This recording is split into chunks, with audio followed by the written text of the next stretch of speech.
જો ભાઈ હું ઊભો છું દિલ્હીની જામા મસ્જિદમાં અને આ હોમી જે ગલીમાં ભીડ દેખાય છે એ છે જામા મસ્જિદની એ ગલી જોકણ દુનિયાનું હારામાં હારું ખાવાનું મળે છે અને અમે આ ગલીમાં નીકળી પડ્યા અલ ઝહેરાની મશહૂર સવાયા મંદી ખાવા અને પોકી જા અલ ઝહેરામાં અને ભાઈ જુઓ ઓંકણ તો એક બાજુ પરોઠા તૈયાર થવું છે તો એક બાજુ ગલાવટી કબાબ તૈયાર થવું છે તો એક સાઈડ ભઠ્ઠા પર ચિકન હેકાય છે પછી અમે બેહી જા અંદર અને કર્યો સવાયા મંદીનો ઓર્ડર પણ ઈયોને કીધું કે મશીન ખરાબ છે એટલે સવાયા મંદી નહીં તો પછી અમે કરી નાખ્યો અલ મખદૂમ મંદી અને ગલાવટી કબાબનો ઓર્ડર અને જુઓ ભાઈ અમારી મંદીએ તૈયાર થઈને આઈજી છે અને હંગાથી ગલાવટી કબાબે આઈજો છે અને ભાઈ જુઓ ચિકનનું તો હું લાજવાબ હેક્યું છે જબરદસ્ત ચમકદાર અને રસદાર અને ખુશ્બુ તો હું કેવું નાકના અંદરથી જઈને સીધી દિલ પર વાગી છે હું લાજવાબ ખુશ્બુ આયરી છે અને ભાઈ બસ મને તો ના રહેવાયું એટલે મુને ચિકનની તોડી બોટી અને કરી ચાવલમાં મિક્સ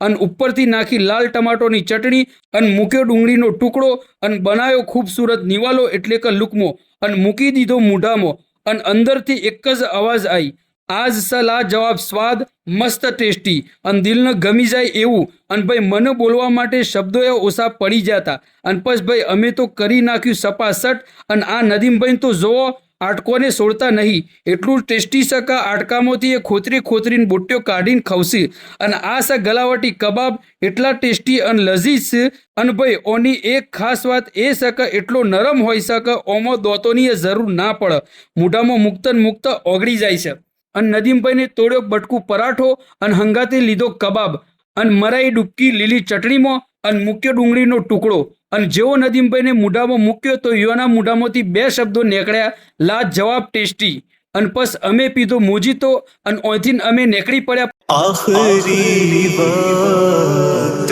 में क्या न के दुनिया देखूं अब પછી નદીમભાઈને કીધું કે મારે થોડું ગળ્યું ખાવું છે તો પછી હું લઈ ગયો અને દિલ્હીના મશહૂર શાહી ટુકડો ખાવા અને નદીમભાઈને તો વાટકી લઈને બેસી જાય શાહી ટુકડો ખાવા અને પછી અમે આ બધું ખાઈને બાઈને દિલને લુત્ફ અંદોઝ કરીને નીકળી પડ્યા ગેસ્ટ હાઉસ પર જવા માટે અને તમને અમારો આ ઝાયકેદાર ટેસ્ટી વ્લોગ પસંદ આવ્યો હોય તો લાઈક કરજો, શેર કરજો અને હા એક વસ્તુ ખાસ કરવી જ પડે અને એ શું તે સબસ્ક્રાઇબ તો કરજો જ। तो बस एक ही धुन है कि मदीना